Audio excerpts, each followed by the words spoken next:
Hello.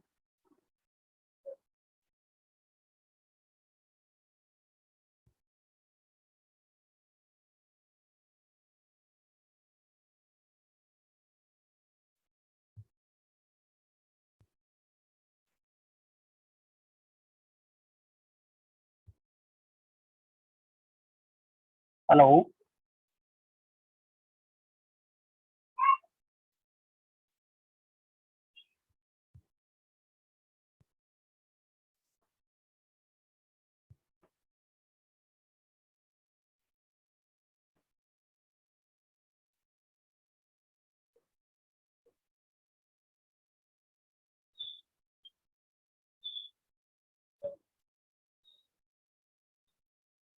Hello.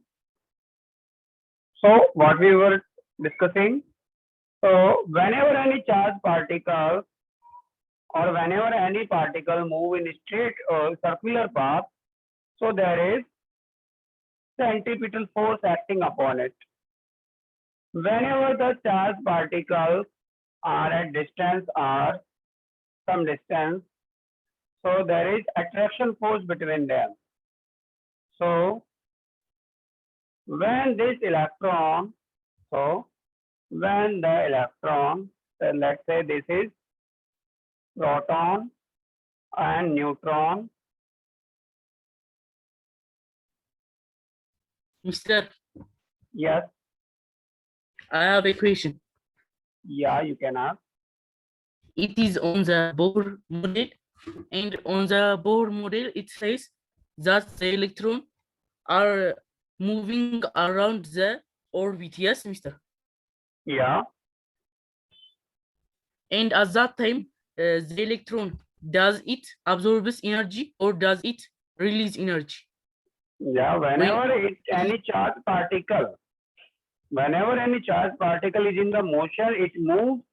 It should release energy according to Maxwell theory, and that is true. That is true. Otherwise, we should have not been able to talk to you. I should have not been able to talk to you right now.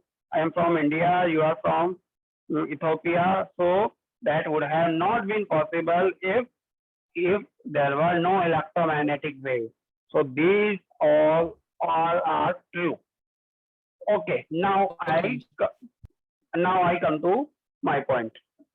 So we have what? We have nucleus over here. So let's say we have this nucleus in which we have proton and neutron, but the charge is only due to proton since the neutron do not have any charge. And now we have, let's say, some electron over here.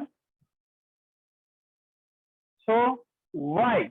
My question was why this electron does not collapse? Because there is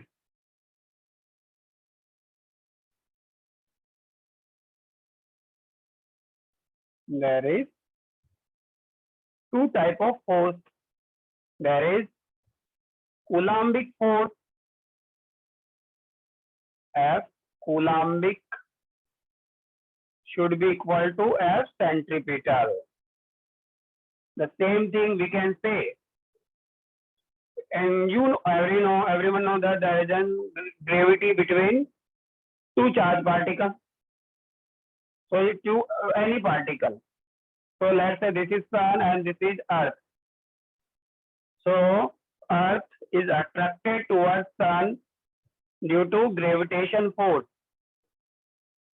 But still we have not been fallen into sun till now.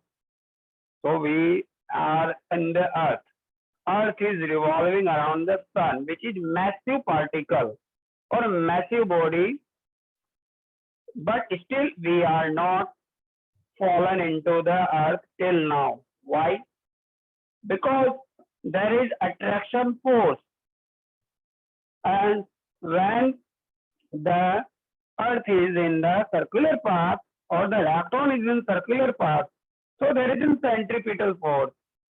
So whenever these two forces are equal, so the electron will remain its said position. It will not fallen into the nucleus. I think you got my part. Yes. Okay. There is one more theory we will be reading in the future chapter. What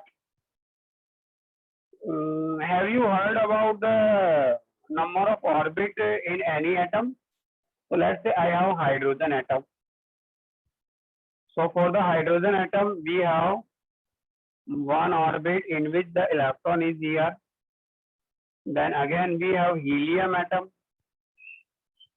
In the helium atom, we have 2 electrons. Everyone can recognize this picture. Then we have lithium atom.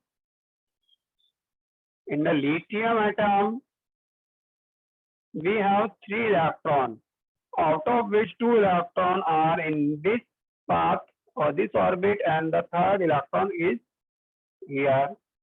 We have beryllium atom. Again, in the case of beryllium, we have 2 electrons in the first orbit, 2 electrons in the second orbit, and the picture goes on.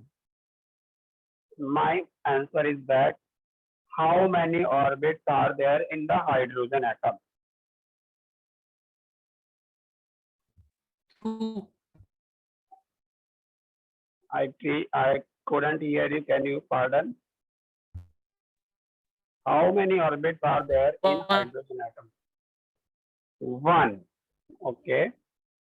According to you, it is 1. But according to me, there are infinite number of orbits in any atom. How? I will confirm it in 1 minute. Let's say this is 1 orbit. This is second orbit.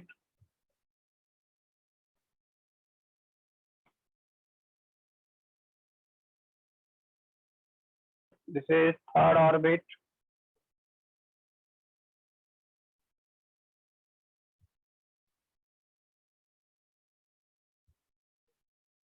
And this is fourth orbit, and so on. So let's say we have electron in this orbit. You know, whenever we burn hydrogen gas, in the gas burner or by any medium, the color of the hydrogen gas is blue color. One more thing, can you please explain me, do you have any red t-shirt or green t-shirt? But when you go into some other environment or some other type of light, you can see your green t-shirt will convert into blue t-shirt. You know, this happens. Our green t-shirt color would have been blue color if we see it into different light. So how do we see color? So this is what happens. Whenever any atom is absorbed energy, the electron goes to the higher orbit. Higher orbit, or we can say higher energy.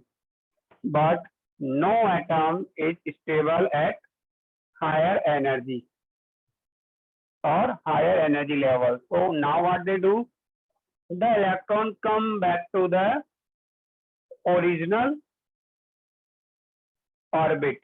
By doing so, they release energy, or if the energy release have frequency of the given color.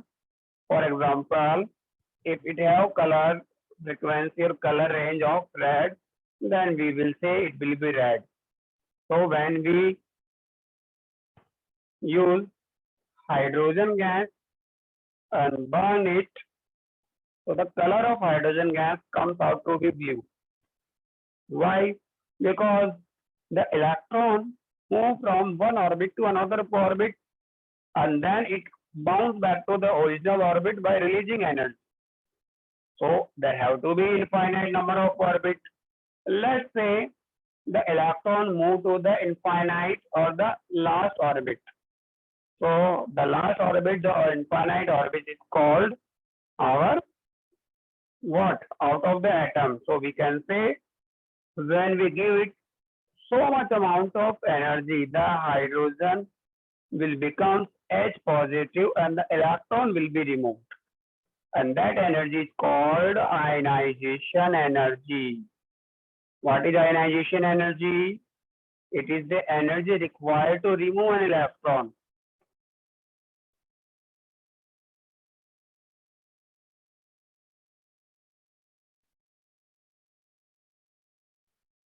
To remove electron from atom.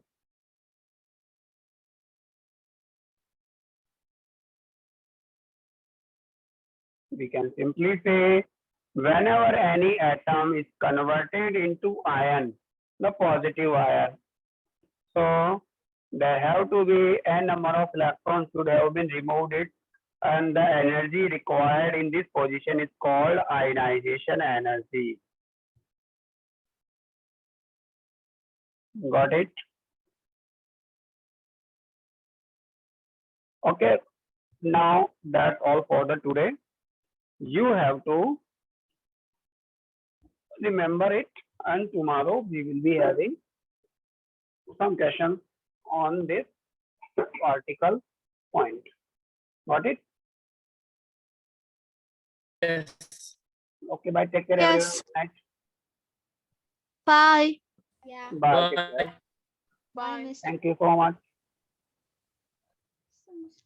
Bye. Thank you. You too. Bye. Bye.